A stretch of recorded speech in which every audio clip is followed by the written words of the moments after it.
Imagine conseguir compreender a mente do seu filho com TDAH, saber como ajudar nas tarefas de casa, como lidar com a obediência, encorajar para que ele tenha uma ótima autoestima e até mesmo saber como intervir na adolescência, nas dificuldades comuns do TDAH. Imaginou? Agora pense que você pode ter acesso a todo esse material no programa Meu TDAH. Clica no link da descrição. Muitas pessoas chegam para mim no direct e falam assim: nossa, eu tô desapontada porque eu fui num médico aqui da minha cidade.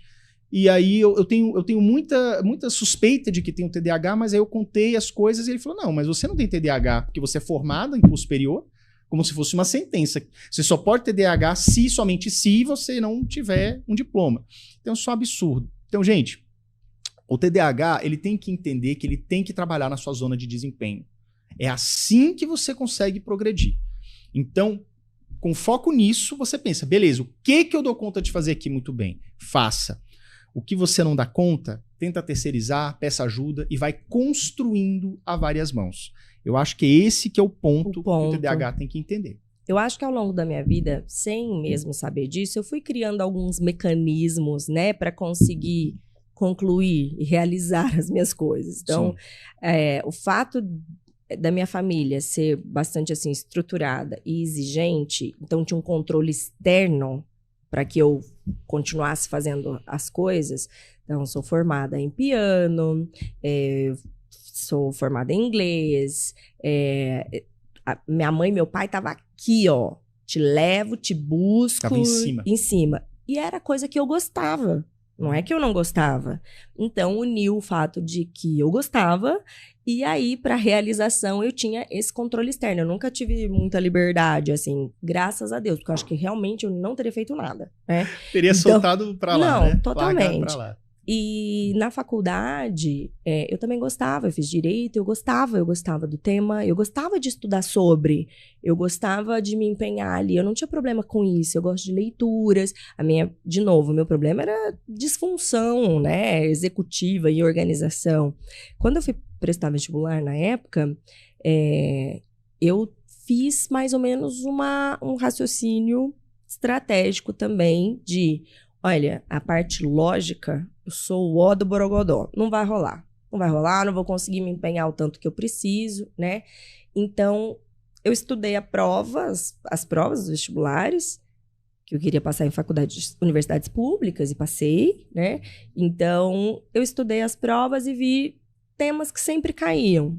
Então, eu sabia que eu não podia zerar. De 10 questões, eu precisava fazer 3. Beleza. Era o mínimo. Escolhi 3 de física, 3 de química, 3 de matemática. Falei: isso aqui eu vou acertar.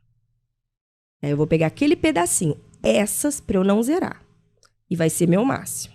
O restante eu vou chutar, não vou nem ler. Eu vou chutar, não sei, fim. Mas a parte de humanas, redação, né?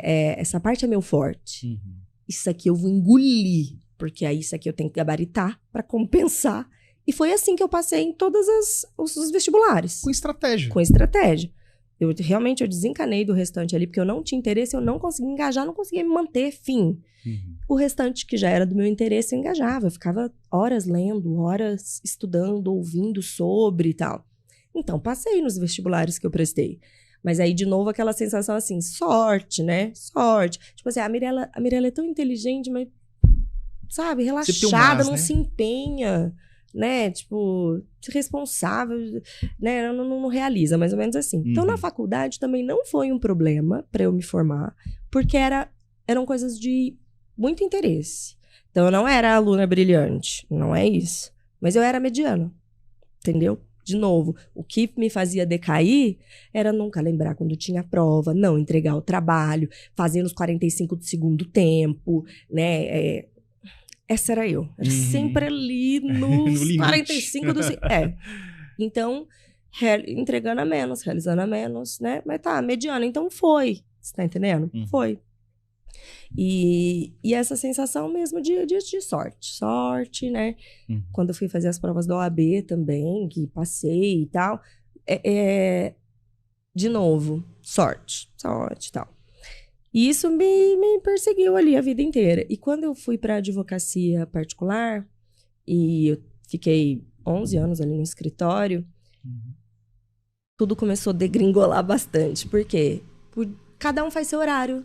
cada um faz sua rotina, chega a hora que quiser e tal. Eu não tinha uma regra, eu não tinha um controle. Nossa, aí foi ficando, assim, inviável. E depois, com a maternidade atípica, aí, de fato, não deu mais. Não deu mais. Não deu mais. Né? Precisei me empenhar com a questão do Arthur.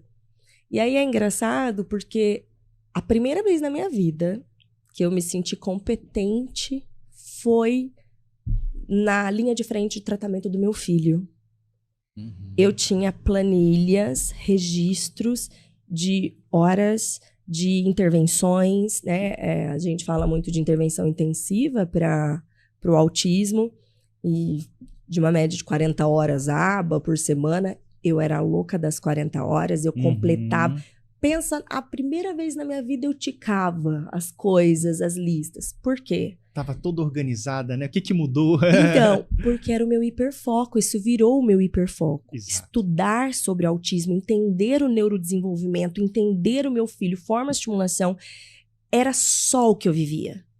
E não é que não me cansava, óbvio que cansava, mas era do meu interesse. Aí, aquilo, eu posso ficar para todo sempre o além, né? Quando é algo do nosso interesse. Interesse genuíno, né? Genuíno. Então, eu passava noites assistindo aulas, cursos, lives, lendo, montando material de estimulação. E eu falei, nossa, tipo... E aí, ficou aquela coisa assim, ó, a Mirella pode até falar o que for, mas como mãe, né, tipo assim, e aqui ela tá realizando. Até eu me surpreendi com a forma que eu consegui estruturar, porque não tinha ajuda, assim, essa estrutura profissional, sim, tinha que ser eu, mas não é só isso, porque muitas coisas a gente tinha que fazer e não faz. A resposta acaba sendo só por conta do meu hiperfoco, né, e aí eu consegui realizar dessa forma. Mas acho que foi a primeira vez na vida que eu tive uma sensação de vitória, assim, de, poxa, nisso aqui eu sou boa. Você percebe um padrão aí? Tem uma coisa que você falou que me chamou a atenção, que é o seguinte. Você estava indo mais ou menos bem na vida, aos trancos e barrancos, sim, porque você tinha pais que ficavam marcando em cima. E aquilo te trazia um certo conforto cognitivo, no sentido de, bom, pelo menos com isso eu não tenho que me preocupar.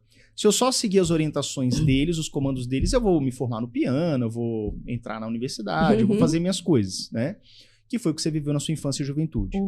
Agora, veja que na fase adulta, quando você estava já no escritório, você teve muita dificuldade porque o autogerenciamento do TDAH, ele é muito prejudicado.